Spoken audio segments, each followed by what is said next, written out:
Good morning, everybody. Welcome to the game plan. My name is Gareth Soloway, Chief Market Strategist here at VerifiedInvesting.com. Now, in today's game plan, we're going to dissect some of the economic data. We're also going to take a look at key movers and shakers with trade levels for you guys with actionable opportunities. All right. So, again, as always, folks, we focus on the data and the charts. No BS, no hype. It is what it is. So, first things first, yesterday we saw a significant rally in the markets, S&P up 1% on the day. This was on the back of the CPI data. Now, tomorrow morning, we'll get the PPI data. We'll see if the producer side is showing inflation. Now, remember how this works. It usually starts in the producer side, meaning that the producers of goods feel the inflation first, and then eventually they pass it on to the consumer. So that's why the PPI is important to watch tomorrow. In addition, this CPI data that came out essentially put it to a lockdown that we will see a rate cut in September. In addition, there is now 3 rate cuts potentially estimated by the Fed Watch tool going into year end. So again, it's amazing to watch how the data and the mindset of investors has now flipped from what Jerome Powell just said a couple weeks ago to basically saying, he was saying he was very cautious about inflation, yet this CPI number, which even this core minus food and energy did show an uptick in inflation, but the markets have made up their mind. They're going for a rate cut in September. In fact, I want to show you guys this. So what we're going to do here real quickly is flip over to my homepage here. And again, the reason I'm doing this is because I want to show you guys, if we scroll down, there's a couple things. So number one, there's the inflation data right here. Where was inflation? Let's click on this and take a look. So you can see that this is why the CPI data was muted. Gasoline falling 9.5% in the month. And now remember, that's why the regular CPI, which takes into account food and energy, was basically in line or slightly better. This is really important, guys, because if you look at the rest of the CPI, you can see, again, there's a lot of inflation here.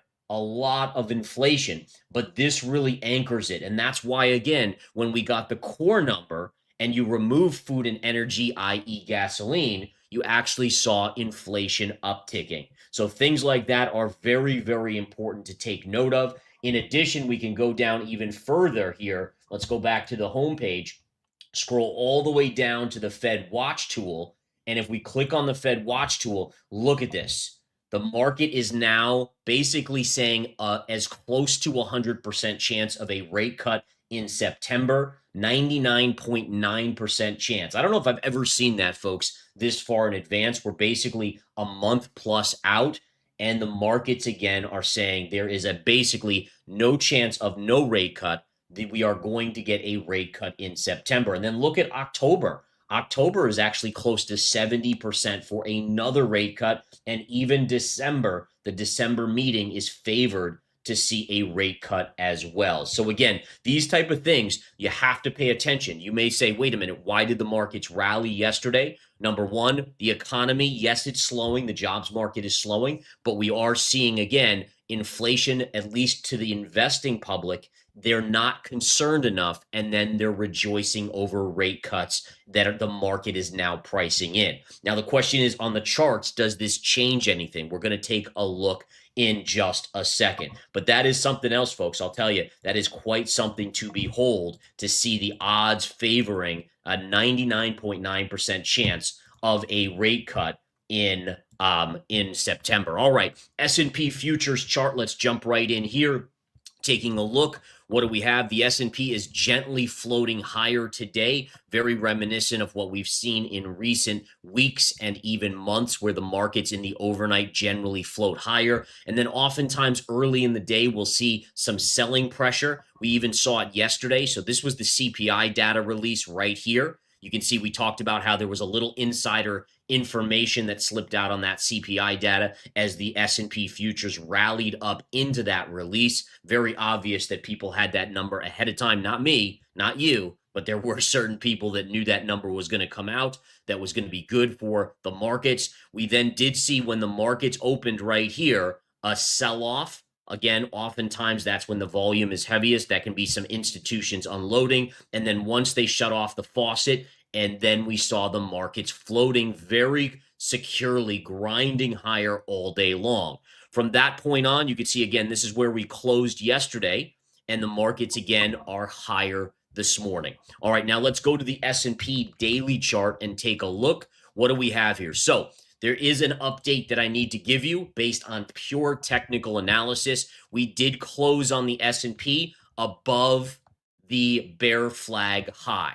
So what does that mean? I've talked to you guys about this. I even set the stage yesterday saying, guys, if you close above the bear flag high of the flagpole, that negates the bear flag. In other words, this is no longer considered via technical analysis to be a bear flag. All right, now having said that, look at where we closed yesterday. We closed right on this parallel trend line. The last time we were here, we saw a pretty dramatic sell-off. What will we see today? Will we be seeing a market that ends up selling off, or will it close higher? I need to see confirmation above this trend line to really believe it is a firm breakout. Now, if we break above the parallel, where is the likely upside target on the market? A couple places that I'm looking. So one of them would be connecting these lows here, and this would give me my next target price. All right, I'm going to erase these two arrows just so it stays cleaner for you guys.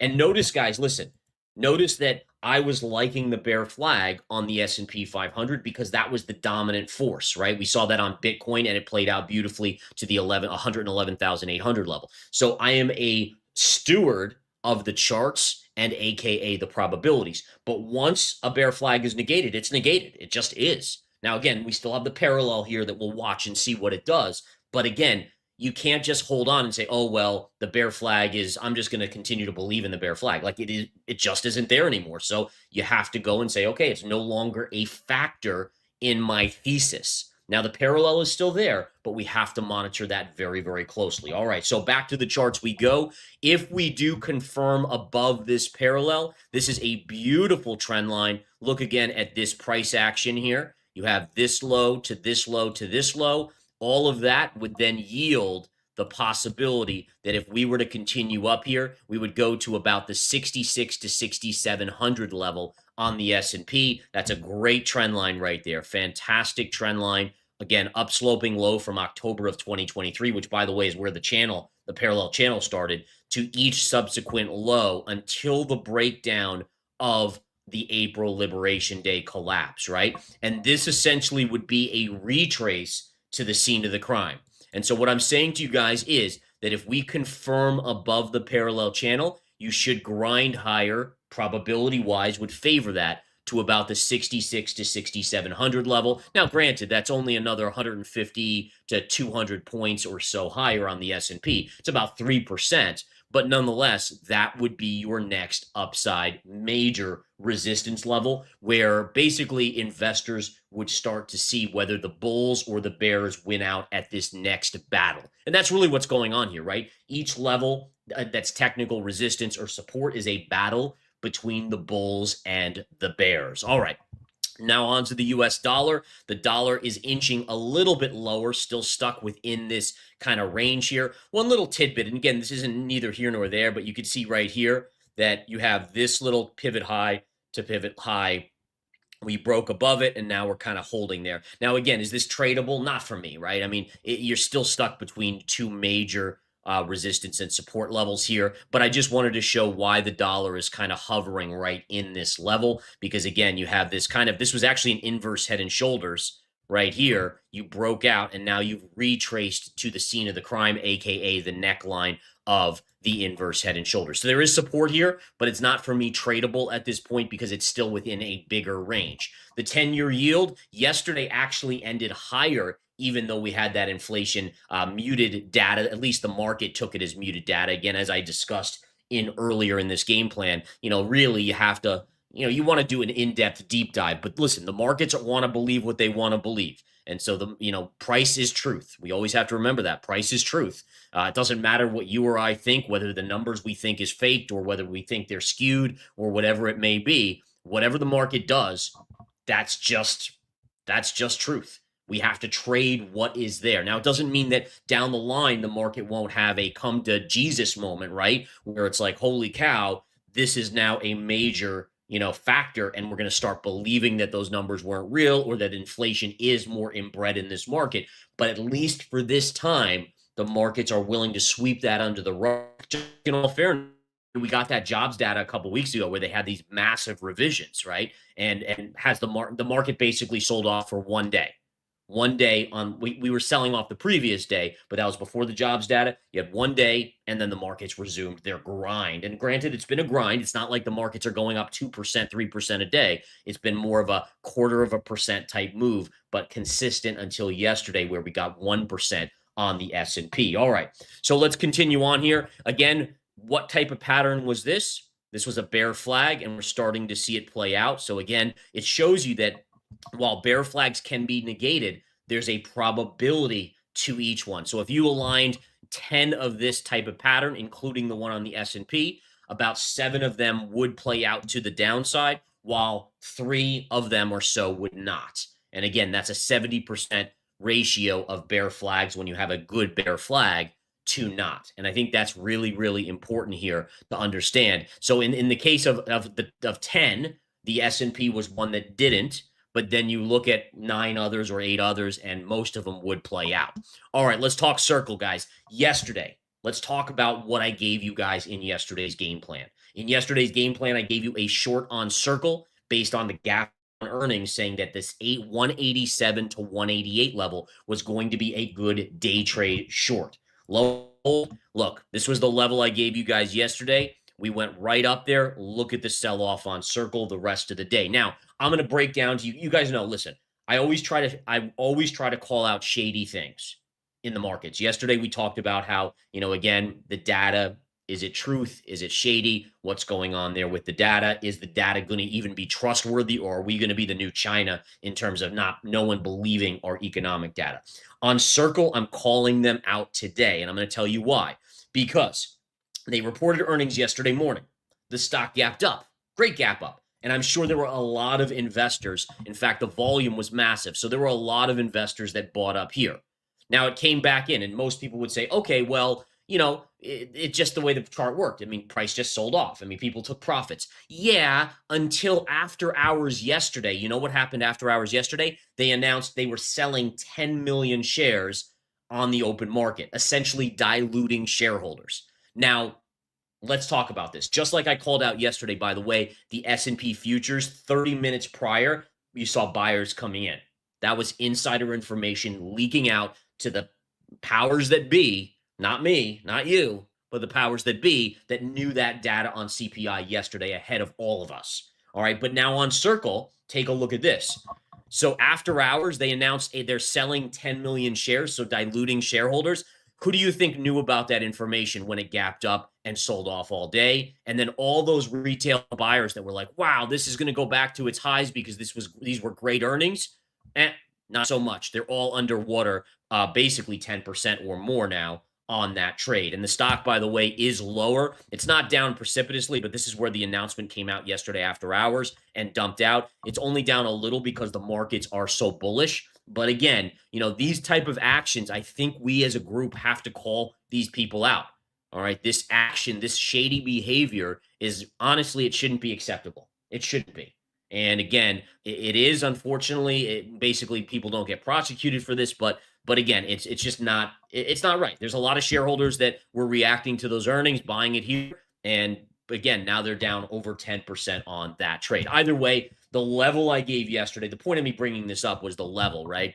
This turned out to be a fantastic call from yesterday's game plan. If anyone took it, congratulations. Great job. 3D Systems. Yesterday, I pointed this out. This was my sleeper hidden gem play. It ran up 30+% yesterday.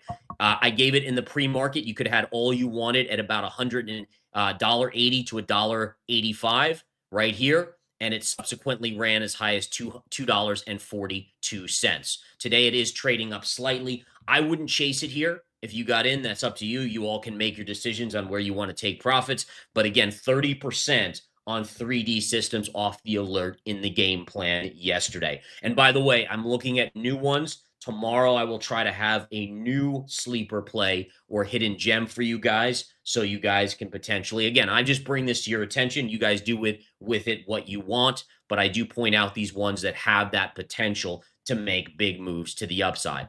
All right, CoreWeave. Let's get into some trades for today. CoreWeave reporting earnings, the stock tumbling to the downside, down about 9% in the pre-market. This may put a small damper on the semiconductor trade, although in all fairness, the stock market and investors are so bullish, it may not even matter, but it is down 9% on this chip stock. Now, if we look at where it went into earnings, it was almost vertical. So if you look at the pullback today, this is where it's trading today. It's only basically negating what it was up yesterday. That's nothing. Where would I trade this? I'll show you guys the level here. I would potentially only day trade this, mind you. This would not be a swing trade, but we have a pivot point right here to a gap fill area right here. So if this were to fall, and you can see again, so this low here, this high here, and then there's a gap fill right there. So these three levels are all within basically a $2 range. So if this were to flush down to about the 122 to 120 level today, I would potentially look for a day trade only off of this level. It may not get there. If it doesn't get there, so be it. No big deal. But that's the level for me. Kava. Wow, what a drop on Kava. Look at the fall here. Down over 20, basically down 23%, was down over 25% in the pre-market. One thing to note here, and this is worth mentioning. So the Kava earnings, obviously, basically they said that they were lowering their growth forecast, which is the first time in the history of the company they've actually lowered their growth forecast. That's why the stock's taking a big beating. But one thing that I caught is the CEO said that consumers into their stores, into their fast casual restaurants, are becoming much more wary. And we saw this with Chipotle recently selling off on earnings. And the point of me bringing this to your attention is we saw this with McDonald's. Like a year ago, McDonald's was like, hey guys, the low end people making like 50K or less, they can't even afford to go to McDonald's anymore. Well, now we're seeing it creeping up to the next level up, which is from fast food to fast casual. And again, this is, to be honest, what I'm looking at in the economy is this like slow train wreck, right? It's not something where the economy's falling off a cliff. It's absolutely not. There's too much money in the system. The stock market is keeping the high-end consumer spending like they're a drunken sailor. But the lower to middle income now, it used to be just the lower income, now it's middle income inclusive, is starting to feel the pinch of a slower economy and inflation. And eventually the way this works is it's like a wildfire. It starts in the lower income and slowly it spreads up. We're seeing it in the housing market as well. Housing is definitely slowing. All right, so where do we trade Kava today? This is a great level. I even like this as a swing trade level. Major pivot high from 2022 to 2023. Major, look at how it broke out right here. And then look, it retraced to the scene of the crime. That tells me this is a big level, $57.50. It may not get there today, but if it gets there in the next couple days, I would even be interested in it as a swing trade. All right, one more trade setup. This is a swing trade. Keep an eye on KWEB. KWEB, this is one of my favorite chart setups for an epic breakout. China stocks looking more and more bullish to me. I do think money rotation is going to find them. I gave you guys this trade early this year. It had a massive run on KWEB. I think this might have been this run right here where KWEB went from $27 all the way to $38 in a matter of a week and a half. But if you can break out above this level, this thing has legs, man. Holy cow, this thing has legs. Probably 20, 30, 40% upside in KWEB if it can break above $38. And KWEB, by the way, is the Chinese Internet ETF. So it tracks companies like Baba, Baidu, and others out there.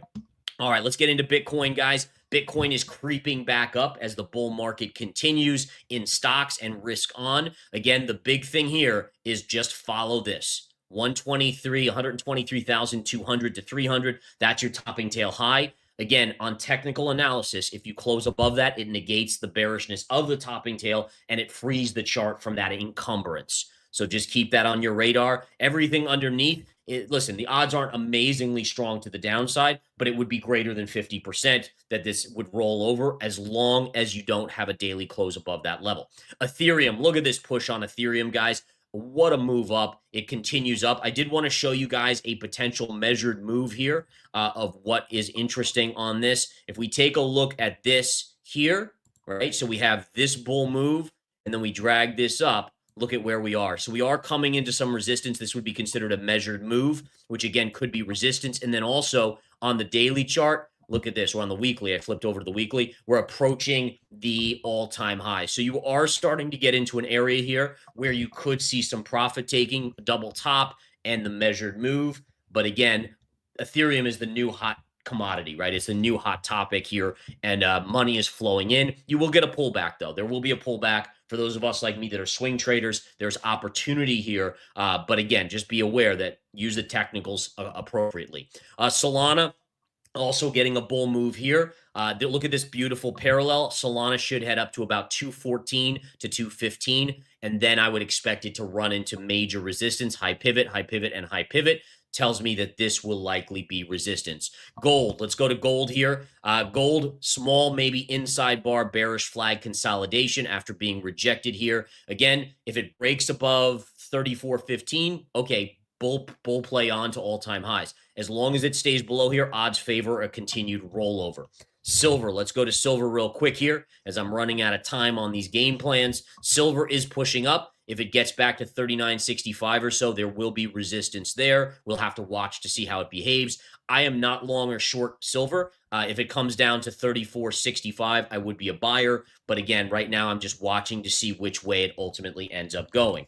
Oil, we know oil continues to look weak. Today it's basically flat. $60 remains your downside near-term target, give or take. It's currently trading at $63 a barrel. And then lastly, natural gas had this great fall yesterday. It is bouncing. There's still no confirmation of a breakdown, but what a down candle yesterday. Little bounce today. Again, we'll watch this as now resistance, although minor resistance only, because it has not confirmed below. All right, so lots going on here, guys. As always, again, I always try to bring the alpha, the education, the trade levels for the day in these game plans, and I appreciate your time. I know your time is valuable, and I appreciate you guys spending a little bit every morning with me, and that's why I try to bring actionable insights and opportunities to these game plans Monday through Friday at 9 a.m. One note here, guys.